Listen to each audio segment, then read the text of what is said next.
I was 16. My father promised me that I could get my driver's license. I didn't make it.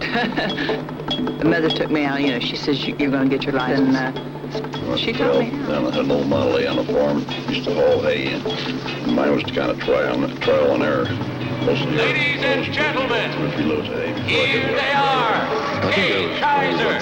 I had an old Austin Plumstead. to drive, and I learned to drive that around the farm roads and back fields. And Cliff Cudney. Uni. Roy. And out.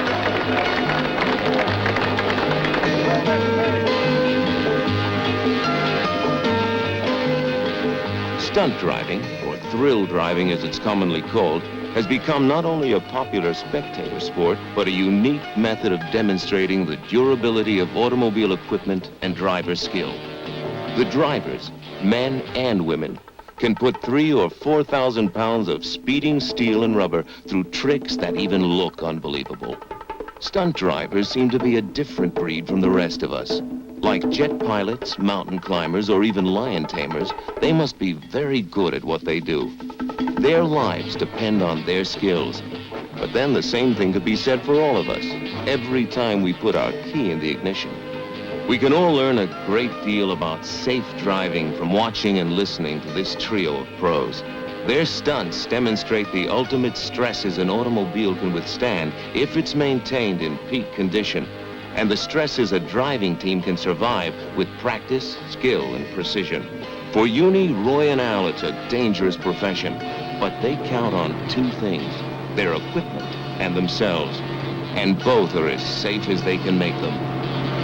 Precision means that you're running bumper to bumper at speeds exceeding 60 miles an hour. The lead car sets the pace. I'm usually the lead car, or have been so far. I think the reason that we decided that way, in my show back home, I am the lead car, and I have been for the last 10 years. You kind of train yourself in this manner of driving. So you try to get to thinking just how your partner would be thinking. And then you try to run the same routine. I would have to venture to say that the last car has the most difficult position and the most dangerous. Yeah. Last because car he's got two in front of him. Has to be watching whatever's going on. Sure, it's dangerous. Actually, we take more precaution to take I would say 90% of the danger out of our stunts, and it takes years and years of experience before you're a top driver. But also, if you got a lead driver that is a lead driver, such as Kay is, and she gets out there and holds that pace, it takes a lot of work out of trying to keep precision together. Thank you. That's okay.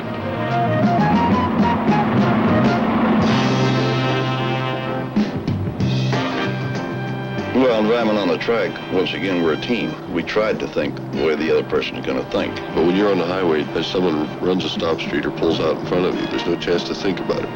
This is when people are injured and killed. We all go up the ramps together, and Jake goes out. Cliff and I are on two wheels. There's no receiving ramp. You land directly on the racetrack. This is an event where it could be one of the greatest wrecks you ever seen if it was done wrong.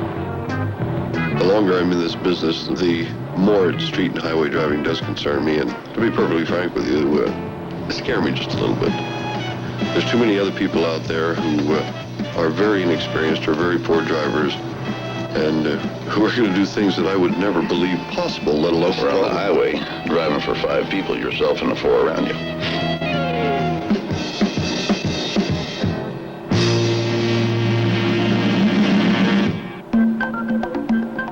You come up and throw the car over the balance point, check it, and bring it back to the balance. On a 2-wheel driving, I go off the ramp approximately 22 miles an hour. Now that you got it on the balance, in order to drive it, you do it with the gas pedal and the steering wheel. After I get it up, it's all according to the track situation, where you are, how far you want to go. I have been up as high as 55 miles an hour on 2 wheels, but I don't suggest that for long distance driving. You have to let up, back down on the gas, let up, back down, in order to keep the car going in a straight line.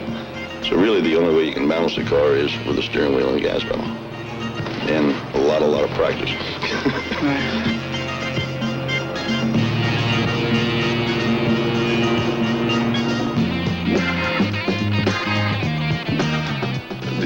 automobile is more dangerous than a loaded gun. One automobile can do so much more damage to so many more people than one shotgun.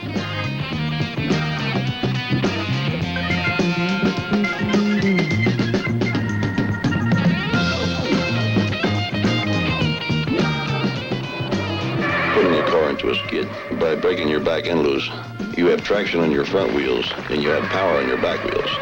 So therefore, you can get your traction back anytime you want. Just by simply easing off a little bit on the gas pedal, the tires take another The bite. engineers who make these signs, they don't just pick up a piece of cardboard and say, well, we'll make this one 30 miles an hour, or I think these people should slow down going through here. This is all engineered, designed for one thing. Try to keep people from killing themselves.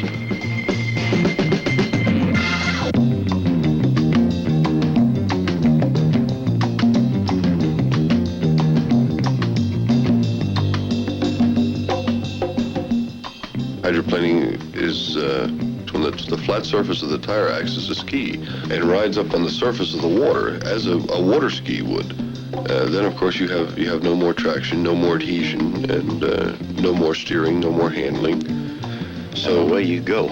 Yeah, very quickly sometimes. Or you should know that you cannot handle the same speed when it's slippery as you can when it's The best way to drive on a wet highway is cautiously, slowly.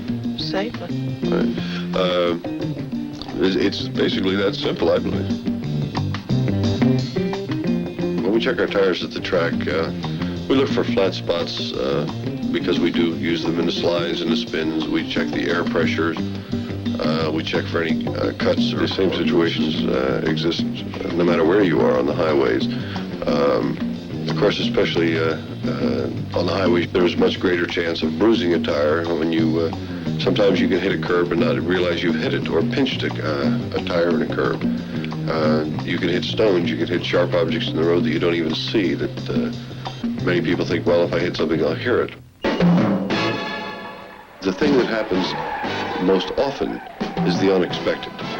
Someone pulling out in front of you, a child running out in front of you, a ball bouncing out in front of you, a dog, a cat. And the two things that are most common are instant hard braking or instant swerving. As you go around the corner, your car leans and your tire would lean.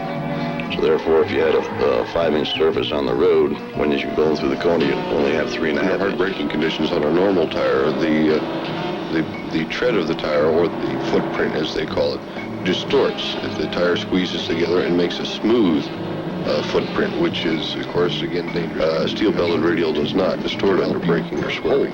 A front blowout can be handled, where a rear blowout, especially at high speeds, is extremely dangerous.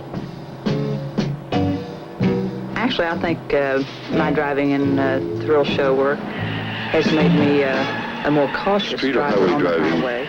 does concern me. You know, when you're doing stunt work, you're concentrating so intently on everything you're doing and everything that's happening around. This becomes habit driving intensely.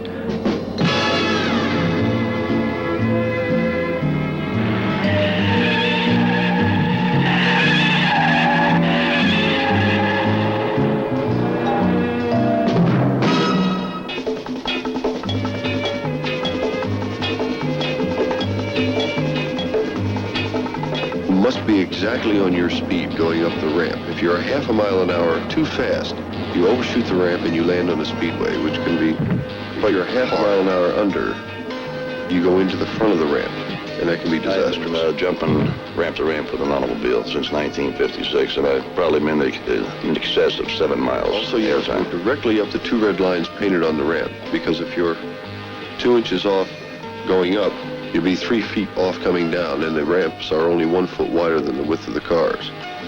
So it is quite critical.